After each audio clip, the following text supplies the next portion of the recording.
What a difference 2.5 months make. In June, former Republican President Donald Trump was contemplating a landslide presidential election victory in his comeback attempt. That's because Democratic President Joe Biden, seeking a second term, imploded on the debate stage. Biden's brain freeze highlighted his old age. In the end, Biden realized the race was lost and withdrew as the Democratic nominee. His replacement, Vice President Kamala Harris, who at age 59 has made Trump at 78 the political dinosaur in the race. And Trump's aging brain was on full display Tuesday night when he debated Harris. The former president could not wrap his mind around the fact that he was sharing the stage with someone much more agile intellectually and, yes, physically. So, how did the two candidates perform in this all important showdown? The election is a toss up, and the undecided and independent voters will be the difference makers. I'm Bertram de Souza, host of the Scribble podcast and veteran Mahoning Valley journalist. Joining me again to share his vast experience as a speech and debate coach is Sharif Mansour, who provided us with an excellent and thoughtful analysis of the June clash between Donald Trump and Joe Biden. Hello, Sharif. Nice to see you again. Hope you had a great summer. As we did in June, let's start by having you tell our viewers a little about yourself. Sounds great. Thank you so much for having me back, Bertram. It's wonderful to be here. I am the varsity and JV head coach at Hudson High School and Middle School for speech and debate. I have a background in debate going back to my high school days in the 90s. And now I am in my third year as head coach at Hudson. And I am very happy to be here to discuss this debate, such as it was. Yeah. So the contrast between the Trump-Harris debate Tuesday night and the Trump-Biden debate in June could not be starker. As a veteran speech and debate coach, talk to us about the differences. What did you see? What stood out for you? From the jump last time, we saw Joe Biden struggle to gather his thoughts and present his message in a very cohesive and cogent way. Both of the participants yesterday were able to get their points across. Their cognition was never in question. Their ability to speak in words that were clear and understandable was fine. But what we saw that we did not see last time is more of a parlay back and forth. Donald Trump is an excellent argumentarian, and he was able to utilize his skills last time to make Joe Biden look worse than he already was. He struggled at times to do that to Kamala yesterday, although he still managed to draw her into his web and get some good points in when she went off script. But when Kamala stayed on script and stayed with her debate notes, stayed on the talking points, stayed out of personal attacks, goaded him a little bit, she did much better job than Joe Biden did at all last June. Mm-hmm. In keeping a scorecard, as you watched the debate, as you did in June, what categories did you use in your evaluation of Harris and Trump? And also, how did you grade them in each of those categories? If you would take some time and go through that with us. Yeah, so the first thing that you tend to look for is their verbals, right? How clear, how cogent they were, and they both got pretty high grades there. Donald Trump has a very unique speaking style that absolutely makes him stand out from most of the people, and he was utilizing it to the best of his ability. He seemed a little bit more muted yesterday than he usually is. His volume was down, his energy perhaps was a little bit down. He sounded like he might be a little bit congested.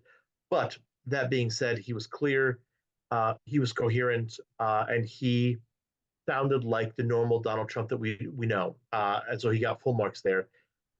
Kamala Harris has a distinct style of her own, which is a little bit more kind of back and forth. Donald tends to crescendo. His points go up and up, and he finishes up here. whereas Kamala tends to kind of come in and talk a little bit about over here, and then she's going to back up a little bit and change the tone, change the pace. But then as she makes her next point, she comes right back in here, um, which is a very effective speaking style because she's mixing up her cadences and she's mixing up her volumes. Whereas Donald tends to be straight uphill to max volume as he makes his point. Kamala kind of rode the peaks and valleys. So both effective speaking techniques, I would say that I would coach my students to have more variety in their tone and their volume and that would be more like Kamala. The other thing that I was looking for is their nonverbals. Both of them made some really funny faces at the other one as the other one was speaking. And that was a way of communicating, like, oh, they're so ridiculous. And again, like both of them were very effective. If you watched them while their opponent was answering, you knew exactly what they thought of that answer. Donald Trump's eye roll is legendary. He rolls his whole head along with it, keeps his eyes up there, and then he prepares himself for his response, and his response is going to let you know exactly what his rebuttal is going to be, and his catchphrase wrong, and then he'll expound a little bit. He did not do that yesterday, but he gave various versions of that. Kamala will do this thing where she kind of like laughs and shakes her head, again, giving us a very clear message of what she thinks of what Donald was saying. Right. But it seemed like she did not have as many chances to retort. I feel on the 11 questions and the closing arguments, Donald Trump got the last word on 8 or 9 of them, depending on how you define it. I don't know if that was intentional by the moderators, just how it worked out. But Donald Trump managed to get the last word in, which is, again, a talent of his, to be able to get the last say on every topic. And so as you went through and sort of did your judging the way you do, can you be a little specific as to what you looked for and how the Harris and Trump performed? The first thing that I noticed is that neither of them was particularly fond of answering the questions that were laid out before them. Right. Donald Trump did a better job of avoiding most of them. But even on the questions that I thought should be very strong for Kamala, she was reticent to respond in full. For example, on the abortion question yesterday, the second topic was abortion. And Donald Trump asked her a question. Now, in a debate, there is a cross-examination area. They don't have that in the presidential debates, but the moderators did forward the question onto Kamala about late-term abortion in 7th, 8th, and 9th month. And Kamala did not seem to want to answer that question, which surprised me because I have seen Democrats take that question and give a very good answer in the past. She didn't seem to want to do that, which again was a bit of a surprise. But both of them utilized the pivot strategy. They will take the question. So they asked Kamala on question number 1 about the economy. She said, we need to build the opportunity economy, and then pivoted and talked about real estate. We need to build more homes, new homes, the child tax credit. Now, are these things all related to the economy? Absolutely, 100%. Was that where the question was going? No, I would argue that the question was asking more about inflation and where we're going to go from here. She pivoted to more comfortable talking points where she would be able to make herself look good by comparing herself to her opponent. Same idea for immigration. Question number 3 was immigration. Donald Trump did not necessarily talk about immigration. Donald Trump talked about illegal immigration. Kamala started off by saying Donald Trump killed the border bill, direct quote, because he prefers to run on a problem instead of fix the problem. Okay, fine. But they were trading barbs at that point. They weren't actually talking about immigration. Nobody talked about increasing the pathways of legal immigrants to the United States. They talked about closing down the pathways of illegal immigrants. And then he said that the Democrats are out there threatening to destroy democracy, and attacking me with Russia. But again, just not really what the question was about. They asked about fracking in question 4. Very little to say about fracking. Both of them said they supported it, and then they went on to talk about other things. We had the most drilling when I was president, or we did more drilling under Joe Biden than we did under Donald Trump, but gas prices are higher. Well, that's not fracking. So again, a lot of pivoting from the question, talk about and frame the discussion in a way that is more comfortable to them. body language. What did you discern when you watched the two of them? They both were comfortable to start. And then Donald Trump managed to get under Kamala Harris's skin early.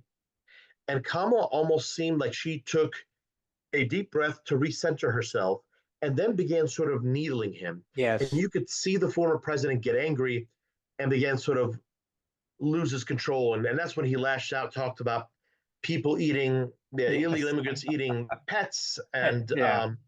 he went well off script. Uh, with body language, Donald Trump tends to be more reserved and quieter when he's on script. However, the moment that he decides to go off the cuff, he becomes more animated. He throws his hands up in the air. His face becomes much more animated, and his volume begins to increase as now he's talking off the cuff about something that he's very passionate about. And he's a very good speaker off the cuff. But yesterday, it seemed that he had a lot of emotions that he was not necessarily able to keep in check and rein in at times. Right. Um, Not surprisingly, a lot is being made about the start of the debate when Harris walked over to Trump, held out Yeah, her hand, and introduced herself. What did you think of that move? that's a very aggressive move on President Harris's part. Now, I did also notice that the same thing happened at the end of the debate. She walked all the way across the stage over to him, which, even though he is the bigger body on the stage, it seemed like it was an intimidation tactic by Right. Harris, almost as if to say, I want you to know I'm not scared of you. Yeah. Um, at the same time, I noticed during the debate, President Trump not one time referenced Vice President Harris by name. Yes. He didn't call her Yes. Kamala. He didn't call her, Vice President Harris. Right. He talked about his opponent and the Democrats, um, which And is she. He kept using she a sure, yeah, lot. yeah, yeah, Yeah. which is interesting. But yeah, like again, you could tell a lot about the way they came in their prep. Probably Vice President Harris expected that that move would rattle President Trump, which I don't know that it did. But again, it's definitely an intimidation tactic, but definitely a power move. And then President Trump was definitely intentionally not saying her name Right. or her position as a way to rattle or intimidate her. But again, I don't know that it worked with her either. They both seemed like they shrugged those tactics off. Yeah. If you recall, that's the kind of tactic that Trump is famous for. Like when he debated Hillary Clinton, if you recall, he kept standing behind her and Yes, hovering over close, but her. not. Yeah, yes, Yeah, and exactly. instead of getting into her space, and then I wondered what was going to happen last Tuesday night, and then when Kamala Harris did what she did, it sort of struck me as she was just doing a Donald Trump, in fact. Yeah. He also has another move where when he shakes somebody's hand, he will almost like lean into them. Yes, Because he's pretty tall, he generally kind of ends up leaning over them. And it's like he's trying to do it so he can whisper to them, but it has that vision of somebody who's looming over you, which I imagine would be intimidating. right. Uh, you know, What were the most poignant moments in the debate from your vantage point? um, that when President Trump lost his composure, it seemed very clear that Vice President Harris had sort of scored a dig or a point. Um, there were a couple of times when President Trump was able to utilize existing issues and to use his pivot to score some points as well. When he was talking about Ukraine, the seventh question yesterday, he said, I want to end the war and stop the useless loss of life. It's so much worse than the numbers that you're quoting, which are fake. Again, he loves talking about the fake news. And I'm going to make Europe pay for the war, or else we will not protect them. We will pull out of NATO. And then he talked about the figures of how much money we put in. I think that those sorts of things score points with his base, who are Right, frustrated that America is financing a war on the other side of the world. right, Um, at the same time, in response to that, Vice President Harris had the quote, if Donald Trump were president, the Russians would control Kyiv right now. which if you are somebody who is passionate about Ukrainian independence, that will be a very poignant point. That is something that would win. Um, when Donald Trump was asked about the ACA, and he says he has the concept for a plan, that seemed like an answer Right. that I saw very quickly mocked in the room where I was and online. Um, when we talk about climate change, and Kamala starts her answer by saying, "My opponent has called climate change a hoax." Right. We know that this is an issue that we can deal with and that we are dealing with. And then she made it personal. She said, young people in this country care about this issue, which is why we have invested in clean energy. We have increased oil production, which seems like two ways to go about it that appeals to multiple types of people. A really good answer. Um, and then in the closing statements, where Kama talked about there we have more in common than what separates us. Right. We need to chart a new way together. Whereas President Biden's closing statement was a little bit more contrarian and critical. Yeah, Trump's closing was a much more yeah. Yeah, Let me it is my belief that most of the people who watched the debate have already made up their minds. correct. I don't believe that that Kamala Harris was able to change any of the minds of the Donald Trump supporters, and I don't believe Trump was able to change the minds of any of the Kamala Harris supporters. And every poll is showing, and I don't know how much credence you give to polls these days, but this is a toss-up. The race is too close to call, and so the undecideds, the swing voters, the independents are the key to this election. Who do you think was able to make a persuasive case to that group of voters? It's hard to imagine. It's hard to get inside the mind of an undecided voter right now. It seems that if one of these candidates is an option for you, you likely have already made up your mind. Right. That being said, just based on what I saw yesterday, it seemed that Harris supporters came away from the debate happier than Yes. Trump supporters. Yes. Now, Trump supporters are not going to abandon Trump. They are loyal to him. They love him. They thought he did a good job yesterday. But they will look back on this debate compared to the debate versus President Biden, and they will think, Yep. ooh, President Trump did not do as good of a job this time around as he did last time.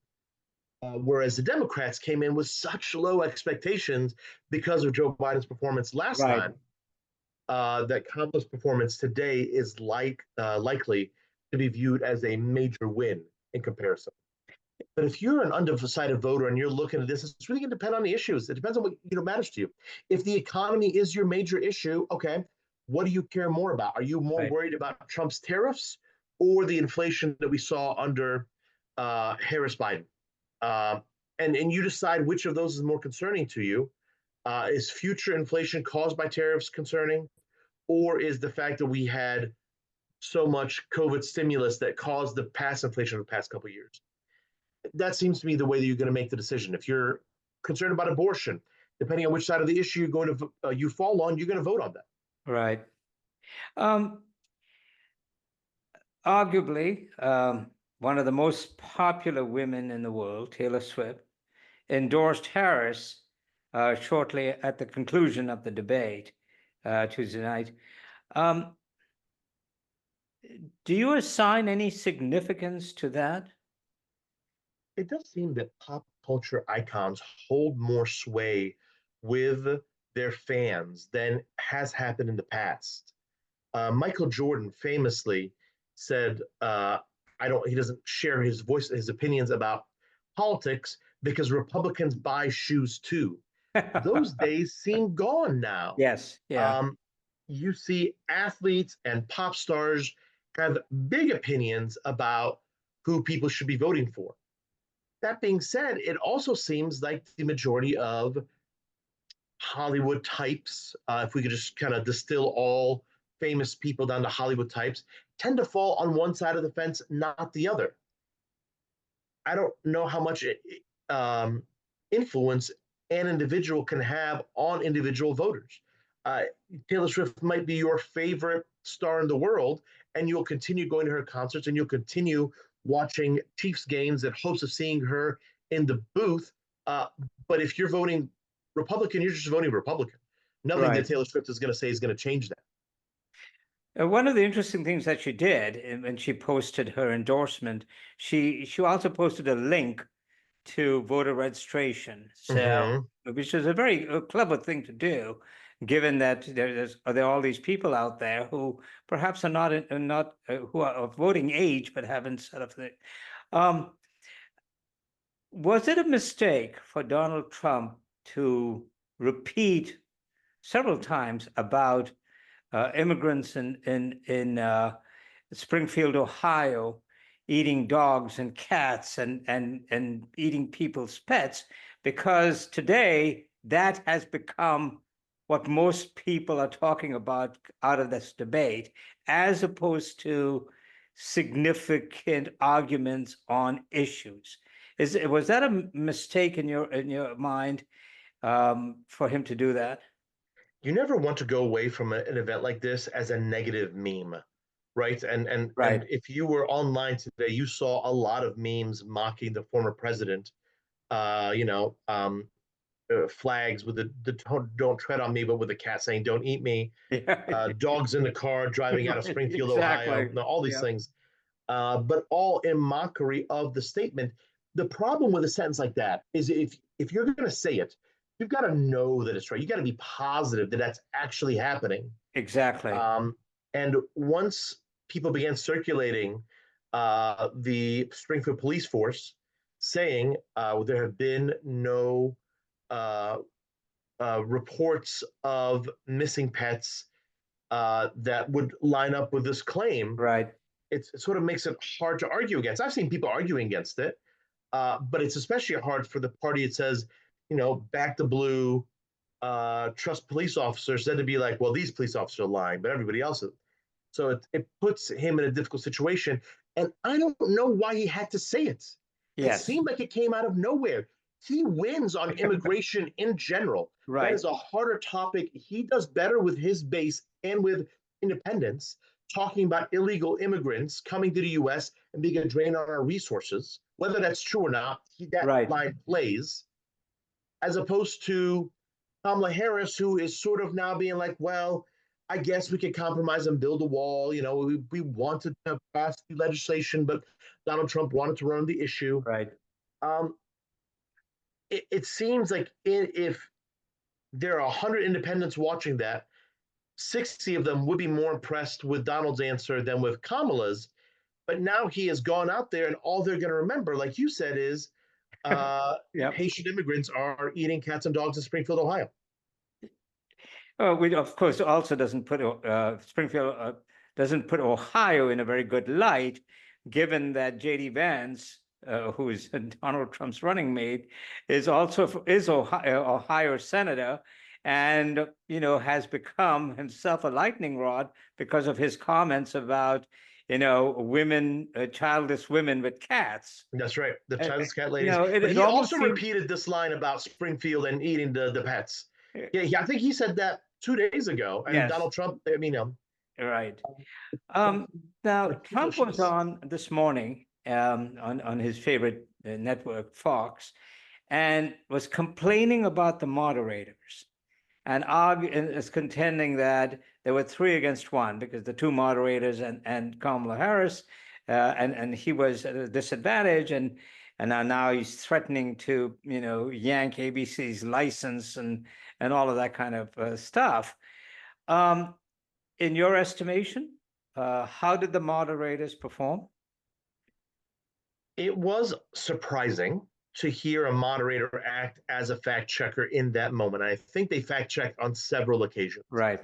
In a proper debate, the judge would never interject themselves or should never interject themselves into the debate. A moderator is a little bit different than a judge. A moderator is supposed to interject themselves at times, say, your time is done, we're going to move on. please answer the question. And they did all of that. The fact checking was surprising, but I did not find it off-putting. Again, Exactly. it kept the debate moving, and if you can call out like that's I don't, I'm not going to sit here and fact check every single sentence that you make, but this is patently untrue. That makes for a better debate. But also, I can understand the frustration if you are a blood red Republican and you see your candidate, whom you love and admire, getting fact checked. I can see how that would be jarring. Um, and before I ask you the million-dollar question, let's talk about the word debate. In an actual debate, you have a topic, and then the two sides argue that topic. One topic. Yeah. One topic. Given what you heard and what you know about these two candidates, would they have the ability to actually engage in a legitimate bona fide debate, say on the issue of foreign policy? Do you think they possess that kind of they possess those kinds of qualities and to be able to do that? President Trump, I said earlier, he's not a tremendous debater. He's a tremendous argumentarian. Right. And if he could draw his opponent in a proper debate on one topic, if he could draw his opponent down into a level of argument where we're no longer citing sources, we're just trading barbs, yeah, I think he would do well and he would win. But if his opponent stayed principled, if his opponent was a well coached Ohio senior high school debater, I think they would do very well against the president unless they became intimidated. Vice President Harris impressed me yesterday. I felt like by and large, she stayed on topic. She stuck to her talking points. She stated her facts. That is not to say that she did not also state some things that I said, I'd like to see the fact check on that. But I think of the two, she is more likely, and which makes sense, as a lawyer for a long time, a prosecutor at that, she would probably do better. That being said, lawyers are more argumentarians than they are debaters. Right. So it's possible that, again, a principled debater, somebody with a strong debate background, sitting on a topic that has several weeks to prepare, would probably still defeat the former vice president unless they got intimidated by star power.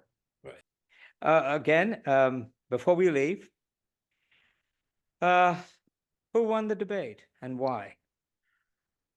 Donald Trump won the debate in June. This one, and that was pretty clear. Yes. It would be hard to have looked at it and seen it the other way.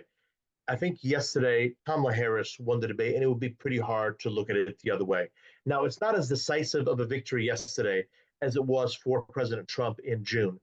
But I think Vice President Harris won more of the individual exchanges. I think she came out on top in more topics than President Trump. And I think her closing statement really brought it home. So I think if you were watching it, even if you are a Trump-leaning conservative, you would probably say that Kamala Harris got the best of him yesterday. I'm sure not everybody would say that. Some people will view their candidates, they can't do no wrong. Some people probably looked at President Biden in June and said, oh, yeah, he kicked Donald Trump's booty. But I think an objective observer would come to the conclusion that Vice President Harris got the better end of the debate yesterday. And it makes me wonder if President Trump is going to ask for another debate now because he needs to improve on this experience. I don't know. It'll be interesting to see what happens. Well, she already said that she wants to debate him again in next month. He started complaining about he wanted to be, of course, on Fox, but he doesn't want certain moderators. He wants somebody else. He's already sort of putting up guardrails as to what exactly he wants, which doesn't make him look very good. However, if you were advising his campaign, since she has already, held out the invitation or the challenge to another debate, would you advise Donald Trump to debate her again? I wouldn't, if I was advising the former president, I would not have advised him to take this debate. Oh, I think she is the more unknown quantity right now. The debate favors her if she's able to get her message out to more people. yes, yeah, President Trump is a known quantity. People know who he is. His best argument is anything she's saying, she has had 3.5 years to do. She right, hasn't done it. Why hasn't she done it? The world was a safer place under me. The economy was better under me. And he just needs to keep repeating those points over and over and over because most people care about the economy more than anything else. And he just right. cites his numbers up until COVID. And it feels like anybody who's still undecided would probably side with him. Kamala Harris needs more TV time. She needs to look good in more Right. areas. And he gave her a stage yesterday where she upstaged him. Right. If I mean, maybe now that he's done one, he needs to do a second one in hopes to do a better job. But I didn't see anything yesterday that indicated to me that he did anything specifically wrong that he wouldn't do again. I think Right. if she gets under his skin, he's liable to go off and spread some far right cockamamie theory, and it's Right. just going to make him look bad again. So, Well, again, thank you very much for your Time, Sharif. I appreciate it. It's As a privilege to usual, be here. it's Thank very you. insightful. If there is another debate, I hope we can have you on again. But if not, perhaps we'll talk again after the election, and then Yeah. you can give us your analysis. But Thank you, take Bertram. care. Have a wonderful day. Bye-bye. You too. Let me conclude with this observation about the all-important debate. Donald Trump has boasted about grabbing a woman by her pussy and facing no consequences. Last night, 59-year-old Vice President Kamala Harris grabbed Trump by his 78-year-old sagging balls and squeezed so hard, figuratively of course, that the former president babbled and squealed most of the night. Poetic irony.